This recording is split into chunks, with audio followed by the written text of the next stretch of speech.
Hey, what's going on, guys? Tom Davis here, America's Canine Educator. Thank you so much for joining me today. Today, you guys, we have a great video with a young dog dealing with some basic stuff, something that a lot of you guys are probably struggling with and dealing with. And I'm really excited to bring you guys this video because it's a start of a new series. I just wanted to point out a couple different things because I've been getting some messages and some comments from people who live all over the world because we've built the coolest dog training channel right here on YouTube, and I couldn't be more grateful to be a part of it and have you guys join me for the ride. So a lot of you guys are saying, hey Tom, I live in a country that doesn't allow tools, and hey, do you always have to use tools to train? I want to be clear, and I want to make sure that you guys understand that the demographic and the dogs that I deal with come from all over the country to work with me on very specific things. These dogs are very aggressive. These dogs have killed other dogs. These dogs have been in bites and fights. And so I want to be clear that a lot of the tools that I use are strictly because it's a lot of the same dogs that I'm dealing with. So I hear you guys loud and clear. So we're going to create a new series with very limited tool usage. So in this session, it's an 8-month-old golden retriever. She's the sweetest thing of all time. And it's really lovely for me to be able to work with a dog that doesn't maybe want to hurt me or isn't terrified of me.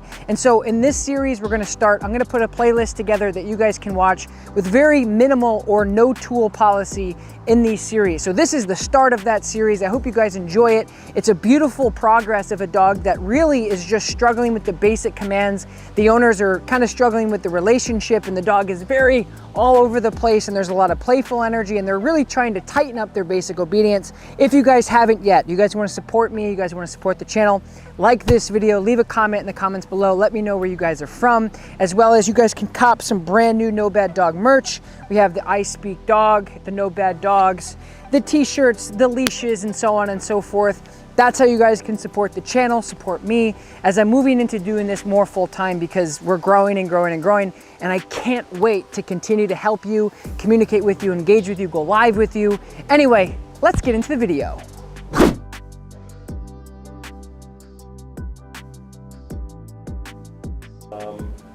Not very sharp with her commands. Like, okay. She will definitely decide whether or not she wants to listen. Just not like as well behaved as we would want her, obviously. If I said heel right now, she doesn't know what I'm talking about. Okay. So you want to take a 8-month-old dog and then tune up all your obedience and relationship? Right. Yeah. Perfect. We can do that. So we'll just start with the basics. So see how she's doing this a lot? She hates it, right? So we'll probably just switch to a slip collar. That's totally good. Yep. Yeah. So the slip collar works very similarly to this gentle leader. Mm-hmm. The only thing about the gentle leader is the dog constantly is doing that. Right. It's fine to use, nothing wrong with it at all. It's just like, not the most effective tool. I think we can get a little better. And you can also see like, it almost covers up her eyes, and she does this. And she's like, take this off. No worries at all. You know, whatever you guys are comfortable with too, you know? So this is just a slip. So all this does is it just slips like this. Right. Okay, good. So it applies the same pressure, except it's not on this pressure point. It's just right around her muscle on her head here. Right. So it gives you that power steering that you need. Okay. So, you know, when it comes to equipment, I never tell people what they have to do. I mean, if you came in here with a flat collar and you said, or harness, you said, this is what I want to work on, I'd do it. Sure, no problem. I want your relationship with her to really be as organic as possible, just like, hey, do this. And so if you're wearing equipment, it doesn't really matter how much you have on her necessarily. It matters how much you're using it. With harnesses and gentle leaders, you're using it all the time. It's never decompressing. And with like prong collars, slip collars, whatever, they're rarely used after the dog understands the pressure, right? So the first thing I like to do is just teach the dog what leash pressure is, how to turn it on, how to turn it off, why it turns on, why it turns off. Okay. So what I'll do is, I'm not gonna bring out food, because with a golden, it's gonna be game over after that. I won't be able to know if she's listening to me or if she's just food, and I don't love that because then it kind of, yeah. Yeah, if I had food, she would grate on it. Right, and then it's just food. Yeah. So then we don't matter. Right. All right, so what I'm gonna do is just some directional changes. Sophie, come. Yes, good, come. Yes. Okay, so good. So now I'm gonna bring her out. So you see that little pop I gave her there? Yeah. Sophie, come. Yes, good girl. So I'm not really throwing in the sit yet, but I will in a minute. Okay. But I wanna just break down what I just did. Okay. I let her out. I said her name. I said, come.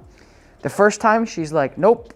And then she got that pop. And then the second time I said, come, she turned right to me and came to me. Right. So that's a top behavior. She learned that through pressure. Sophie, come. Yes, good. Come. Yes, good girl. Come. Good girl. So just verbal positive reinforcement right now. Good girl. So now I'm going to even tighten that up a bit more with just the heel, because I feel like she's smart enough to understand that pressure. Yeah. So now I'm just going to move forward, and then I'm going to work on a tighter directional change. So typically with a new dog, what I'll do is the difference between come and heel for me in these directional change patterns, the heel is going to be tighter, where the come or the recall is going to be, she's pretty much at the end of the leash. Yeah. Gotcha. Okay. Sophie, heel. Yes, good heel. So same kind of principle here. Sophie, heel. Yes, good heel. Sophie, heel. Yes, good heel. Sometimes that takes almost the whole session. Right. Every single dog is different. Right. Every single case that we do is different. So now what I'm going to do is, okay, that looks really great. She's doing a fantastic job. She's absolutely lovely. She's beautiful. She's fun to work with. Good. Now what I'm going to do is tighten that up even more.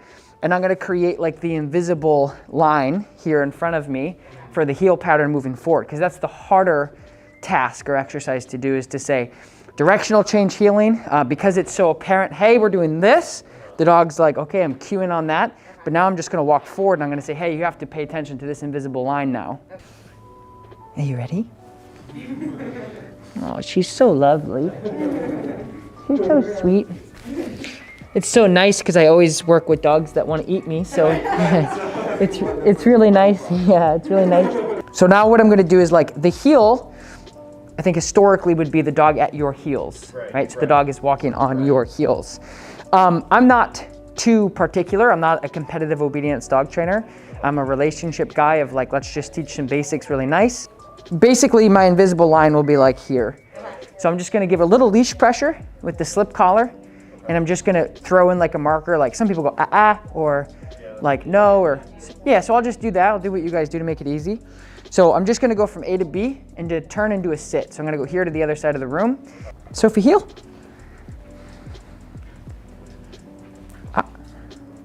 So you see that little pressure there? Yeah. Good girl. And then she looked up to me and she said, what did I do? Very common. She just doesn't know yet, right? Yeah. But as soon as I start marking this and I start layering in the verbal cues, she'll get a little better at it.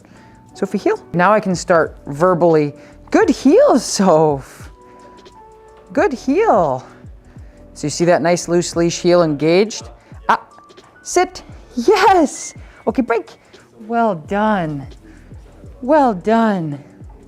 So looks good, right? Yeah. Very good girl, sweetheart. Oh.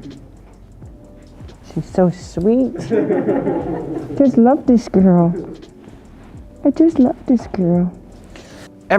Just like chefs, every dog trainer is different. So what I say isn't like traditionally in the books of like, this is exactly how you have to do it. Even if you guys throw your own spin on it for comfortability, doesn't matter as long as we're making progress. So with her, all I'm doing is I'm teaching her very basic leash pressure in small incremental patterns. So I'm just going from A to B, break, A to B, break. So I'm telling her to heel. I'm giving her that verbal check of like, and she's like, oop, oop, so she doesn't know what heel is yet, but she's starting to understand, hey, if I pass this or if I do this and whatever. So I'm teaching her that there's certain limitations she has on the leash that she can't go past. Okay. And then I'm also introducing the break command, because I think it's very valuable for any dog, not just a puppy, to let them know, I want you to work, I want you to work, I want you to work, now break. So it's recess, it's break for us when we're training and we're working or whatever. It's just telling the dog, now you can be a dog and do what you want. And then over time, as you get better at healing and your increments get longer, you can heal for as long as you basically want to. And then after that, you can say break and then the dog can be a dog. So for me, it's all about handling. When your correction is all gonna be predicated off of the dog. Okay. Some dogs are like super sensitive. Okay. Other dogs are like, please don't ever talk to me again because I don't care about you, right? And so like for me, working with all of the dogs just coming in and I'm just here just like, okay, let's go. Like I'm just rolling with everything that that's thrown at me. Right. So every single dog their pressure is very, very discretionary, exactly. So with her, it's not well, here's the pressure we're gonna give. Every dog that comes through, it's, hey, this is what I think we should start doing. Are you cool with that? And you're like, yep, we're comfortable. Okay, great. So with this, it's just a slip collar. So with her, it's just a flick of a wrist. So it's literally just a little flick. Let me show you, this is what I try to show people. So I'll take this chair out. So when you're handling, my corrections are literally like a flick of a wrist here. That's what I'm doing. I'm literally taking my wrist and I'm flicking. So what this does is when you do that, if she's here and you go, it's just a quick pop. Okay. Okay? So when you're doing this, you're getting the dog's attention, right? You're like, hey, what are you doing? And they're like, oh, me? Sorry. And that's, you're just almost disrupting their thought process, right? And you're like, hey, and they're like, heel. And they're like, oh yeah, right, sorry. So on the contrary of what a lot of people think, especially even with like the prong collar, is if a dog's here, right, and this is tight, and they're here, and you're doing this and this, none of that matters. It doesn't do anything. All it does is it annoys them, it kind of chokes them out a bit, but it's not correcting. So you have to make sure that your pressure is nice, just like this. And yeah, exactly. And when I'm walking with her and she passes, you'll just, and you just do that quick pop. Gotcha. Yep. So it's a good question, but that's really what it is. Yeah. And of course, like I said, like every single dog is different. Right. And that's why it's important for me, because I love dogs. I love animals just in general. I'm the type of guy that will take an ant out on a piece of paper and put it outside. But for me, it's like, I need to be able to switch up gears. Like I need to be southpaw. I need to be able to literally do anything with any dog that comes in because I need to help. People are counting on me, you know, that's my job. It's my whole life. Now I want you guys to try it out. So we'll just go one by one. Let's just keep her on her left side to stay consistent. Sure. And then I'll walk you through the process. So, heel. So the heel. Good girl. So, good heel. Nice. So one thing I want you to do is, because you're gonna get dizzy, is I want you to just look forward. Okay. Okay? So just look right at, just look straight ahead. Yeah. See, she's looking at you, Right. which is good, but I want you to start to feel your way around. I don't want you to be robotic with her. I want you, because that's not very natural at all. I want you to just be out for a walk and she's with you. Gotcha. Yeah, that's the one thing I notice like often is like I end up like just so focused on her. It's very nice. Perfect. Nice job. So, how did you feel about that? Good, actually. Yeah, that was actually the best that she's ever done. Like I said, usually she's like a couple steps ahead of me every single time. Right. And I really have to like drag her behind me, you know what I mean, to really get her. But that was definitely the best she's ever done. Awesome. Super, super happy for that.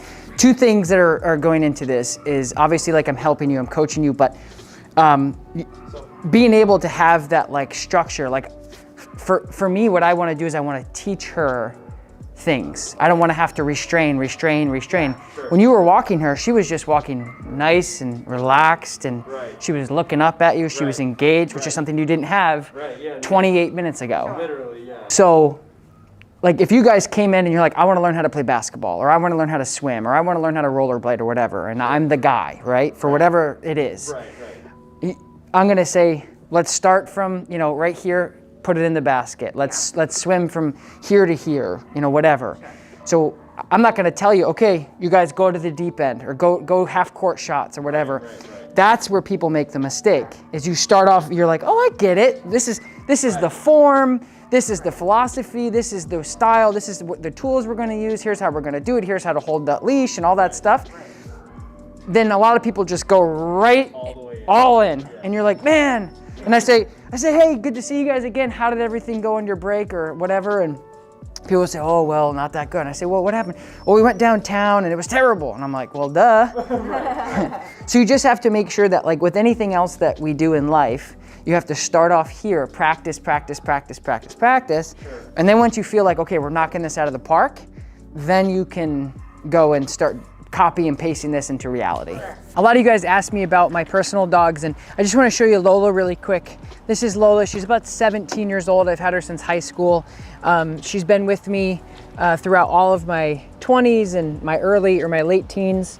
And so she's a mix. I absolutely love her to death. We adopted her at an adoption clinic at PetSmart here in upstate New York. So this is Lola. I hope you guys enjoy this video. I hope that you appreciate the new limited or minimal tool usage videos, because again, all of the dogs, the majority of dogs I deal with really need some sort of support, because the owners are on their last stretch. They're on their wits end of handling this dog, and they certainly need tools because they're not professional dog trainers. On the contrary, in this case, puppy, lovely session, absolutely beauty of a dog. Loved working with her. The owners are great as well. If you guys haven't yet, do me a favor,